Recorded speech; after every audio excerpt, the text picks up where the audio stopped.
нашата света православна християнска църква празнува светото проявление Троици. Нас там се слуши по реката Йордан. Всъщност проявление, значи явление на Бога, се явил Бог в три лица. Бог Отец се явил с поровите, ovo е моят годен син, кой е по моята воля. Синът Божий пак по реката Йордан бива кръстен от Светия Кръстител, а пак Светият Дух бива Булак, е на Спасител. Ова тайна откриена и затова се нареква денешниот празник Богоявление, а ние пак християните се поздравуваме со поздравот Бог ни се яви, наистина се яви.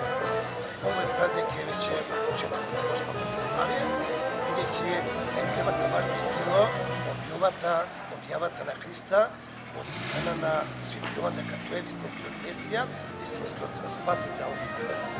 Денеска, знаете, на сите места има хвалење на крст во реките, во базините.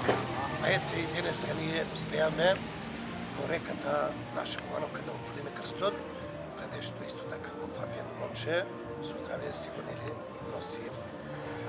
Денеска е познато во нашиот град, поточно во ресторанот Грација, секоја година се одржува пифтијада, која не посеќа на нашите преданија, нашите обичаи, нашите традиции, па еве поздрав до сите наши христијани, јака е среќен празник за многу години, да славиме, да се очекуваме со здравје за многу години.